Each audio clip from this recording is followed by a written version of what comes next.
What's up, YouTube? This is Chris with IMGBURN Trust 360, and as most of you may know, you've seen this video before if you've been a subscriber for a while. If not, this will be a new video for you guys. But I was hacked, and all my videos were deleted. And instead of uploading my older video that I had, I kind of went over, watched it, and it wasn't as detailed as I wanted it to be, because as I progressed in gaining subscribers, I made my tutorials more detailed to actually gain more of a fan base behind my channel. So today I'm going to show you guys on how to create a modded World War ISO disk. Now this is going to allow you to host all your modded World War Nazi zombie lobbies that you want. This also includes 10th lobbies, 11th prestige lobbies, and D rank lobbies. So all these files should be in the description. I actually organized this in the tutorial because the first time I recorded this it was 19 minutes. And I just had to find a way to cut down on time, so I have this folder here. So in the description you're going to find these three programs, which is WX360, ABGX360, and IMGBURN. These files are needed to actually create your disk. Once you have those downloaded, you're also going to need to download the 7-part ISO. Now this 7-part ISO, yes, you do need all 7 parts. Part 1 through 6 must be 1,048,576 kilobytes each. If not, you're going to have to re-download that file itself. Part 7 should be around 276,000 kilobytes. If not, you're going to need to re-download that as well. So go ahead and create a new folder called World War ISO, and I'm going to go ahead and delete this out because this was actually from my first tutorial. I'm going to empty my recycle bin out. And we're going to right click on part 1. Now you're also going to need WinRAR downloaded for this, so you can actually extract all the files to this folder. So go ahead and click extract files, and go ahead and choose where you want to extract this to. Now I'm going to extract this to the World War ISO file that we created. Now this can be created on your desktop, this can be created in a different folder. It doesn't matter, just make sure you know where it is so you can actually direct yourself to it using WinRAR. So I'm going to go ahead and go to my desktop, go to the ISO TUT folder, which I have created over here, go into the ISO folder, and World War ISO, there is our actual folder that we created. So go ahead and click OK, and this is going to start the extraction process. Now what this is going to do, it's going to extract part 1 through 7, and it's going to create 2 files. The first file is going to be your disk image file, which is the actual game, which is your ISO file.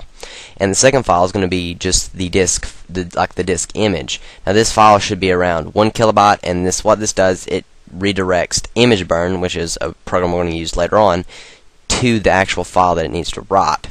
So after this is done, I'm going to go ahead and come back after this is completed, and I'm going to show you guys what to do from there.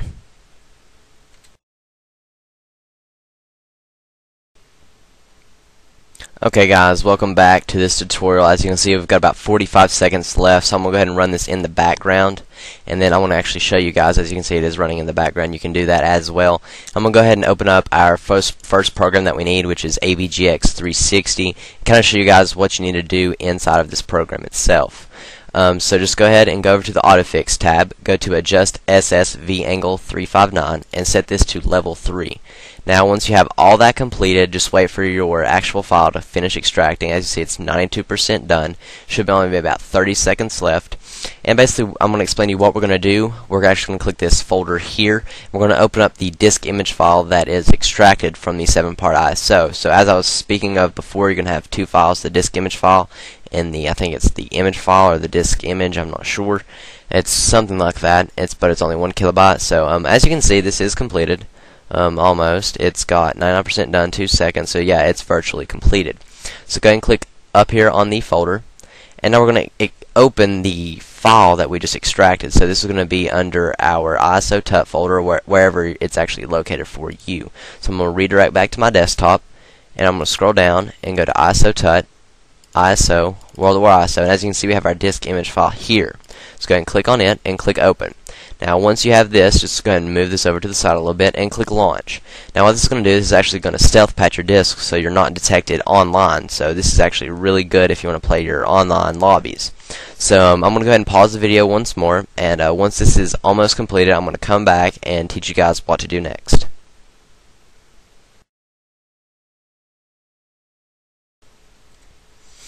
Okay guys, welcome back. As you can see, we are on 99%, so this is almost completed. As you can see, it says all CRCs are matched, verification was successful. So you can either close this out with this up here or press any key to exit. So once that's actually exited out, just go ahead and exit out ABGX. You're actually done with that for the moment. So the next program we're going to need is WX360. So just go ahead and open up WX360, and this is actually going to show us what the ISO contains, and it's actually going to allow us to replace those files with the mono files that you've downloaded. So go ahead and click this little folder, and we're going to open up the ISO file that we just extracted earlier in this tutorial. So go to your desktop or wherever you downloaded this at, and go ahead and grab the ISO out of the WAW ISO folder.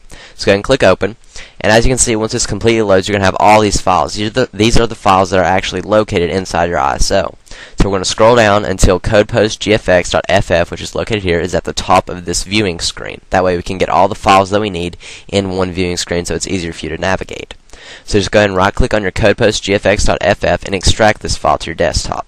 You're going to need to do this also for the common FF and the default XEX. So just make sure that you go ahead and extract all these to your desktop as I do. Now when you're actually putting these files back onto your ISO, what you're going to need to do is you're going to make sure you have to put these in the exact order I do.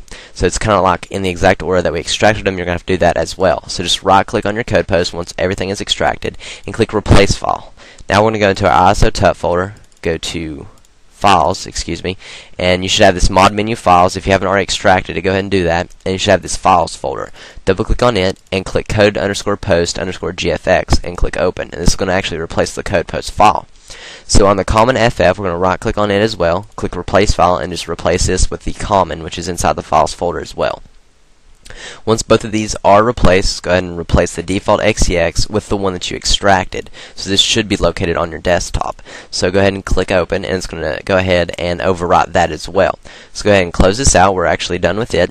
And you're going to need to actually run the ISO now that it's modded through IMGBURN once again. Just follow the steps we did earlier in this tutorial to actually accomplish that. I'm not going to go ahead and redo that again.